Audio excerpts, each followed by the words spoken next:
Good day, YouTube, and welcome to another episode of the Old Bannerama Beer Review. Today's going to be another little chat. This isn't a heart-to-heart, this is a chat. Some things have come up lately with beer mails and beer trades, and I thought I would just put this video out there and make things as easily accessible as they can. I love getting beers from everywhere. I really do. I want to try everything. I mean, there are provinces in Canada I've never had anything from. There are a lot of big brand beers that I'd love to try. There's a lot of regional brews I'd love to try, like Great Western and stuff like that. I've had their Pilsner. It was actually pretty good. And I always have people asking me about beer trades and beer mails. So here's where I'm going to go with this stuff.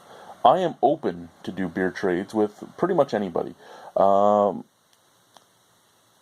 do have to keep the number of trades per month down to a certain amount, because beer trades cost a lot, between picking up all the beer, picking up the material to ship them, shipping them. They cost a lot. I have 2.5 kids. I say half because there is a third on the way. I have a lot of stuff to pay for and everything like that. So for the most part, it's my money that pays for almost everything. So I do have to balance out my shipments. So if you want to do a beer trade, we can, but I may say, okay, your beer mail will be out days after I get yours, right away. Or, I mean, in some instances, it might be a few weeks to a month down the line. That doesn't only come because of monetary problems. It also comes from where I live. Yes, I live in Ontario. Ontario has some great beers, but I am legally blind and I live in a spot in Ontario that does not have the greatest beer selection. Yeah, we have a lot of breweries around us, but most of them don't have cans or bottles. They have growlers or sometimes howlers, sometimes crowlers, but that means that my limitations are basically what's at my LCBO or my beer store, or if I can find somebody to drive me somewhere else, since I am legally blind and can't get there. If it was my significant other, my wife that takes me, then she has to bring the 2 kids with her as well. So it's a little bit arduous to go out and get some of the more special things in Ontario. And a lot of Ontario's smaller breweries are brewery-only type of stuff. I mean, you want Man Antler? You know what? I want Man Antler. I've never had a beer from Man Antler. I can't get it. Last Castle? You want stuff from Last Castle? I want stuff from Last Castle. You want stuff from Half Hours on Earth? It's 2.5 hours away from here. I want stuff from Half Hours on Earth as well. And so, I mean, there is the dilemma that I have, is I can't get places unless somebody takes me. So I do get weirded out when people want to do a beer trade and they're like, hey, I want this specific beer. I don't think I can get it for you. If you want to do what I like doing, which is just get a bunch of stuff that you've never had, that you might like because you tell me what styles you like, I'm more than up for that. And then after beer trades comes beer mails. Now, a lot of people have my address now and send me beer mails. There are a lot of people out there that just have sent me messages, hey, can I send you a beer mail? I get a little bit of anxiety with beer mails. And here's the thing. For those of you that don't know, I have BPD, or borderline personality disorder. One of my things is I always feel like I have to return a favor. If I have a beer karma thing. If you send me a beer mail, I want to get one back out to you. And sometimes I have like 2 or 3 people I'm trading with. I have a beer mail that just showed up, and then I get a surprise beer mail, like what happened earlier this week. So I had 3 beer trades that I've been doing. So they came in. I had a beer mail show up, and then I had a surprise beer mail. Well, that now means I have 5 beers to get out this month, where I normally only try to move 2 or 3 boxes a month because of the price.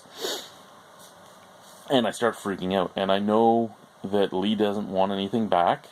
This is Liam, not Liar. I know Liam doesn't want anything back, but I always send... Unless I just can't, and somebody said to me over and over again, just don't, I always send something back, because to me, I think it's beer karma.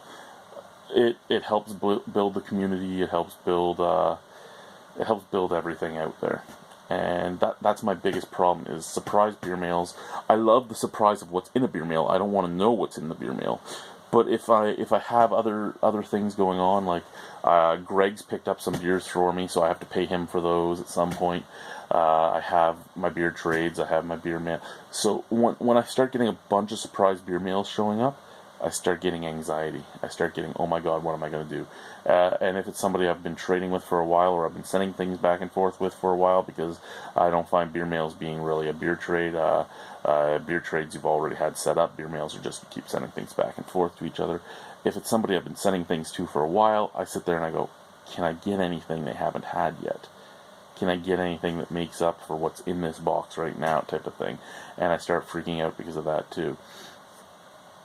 Nothing against you guys. I super appreciate anything that's sent out here. I've had people send me posters. I've had people send me coasters.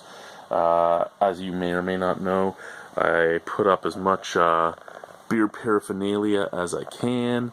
So, I mean, it's always appreciated when I get a sign or a poster or a beer or anything else. I don't want you to think that it's not. It's just surprises. As much as I love surprises, they also give me anxiety, and that's just where it was. For the most part, if you have my address and you want to send something, even if you send it to me the day before it arrives, just be like, hey, there's something coming, and then I can get myself ready, because as soon as 7:30 hits, because 7:30 is when my mail lady hits my house every time I have a package, as soon as 7:30 hits and my dogs go insane, I start getting anxiety unless I know that something's coming, because I start worrying about, oh shit, how much am I going to owe somebody? What am I sending them? What am I doing? What am I doing? What am I doing? So, I mean, that's really all it is. I mean, I've blabbered on now for 7 minutes. If you want to trade, we can trade. If you want to send something, I'm more than happy to receive it, and more than happy to open it, do a video on it, and review it, and I am super appreciative of it, because I'm just a nobody that drinks beer in a basement. So I appreciate anything that gets sent here, because again, I'm a nobody that drinks beer in a basement. It's the weirdest thing ever that people even watch me to begin with. But yeah, it's just surprise stuff really tweaks my BPD. And that's all I really wanted to say, was that it really affects me. It's not you. Like Lee knows, I said thank you very much, blah blah blah blah blah.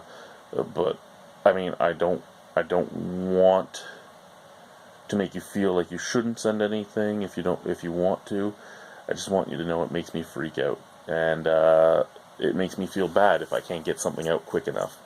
Even when you don't want anything, even if you don't want anything, maybe I'll only send you 2 or 3 beers, but I want to get something back to you for what you sent me. That's what it comes down to. Maybe I'll send you a shirt from one of the Albino Rhino Beer Fest shirts. Who knows what I send you?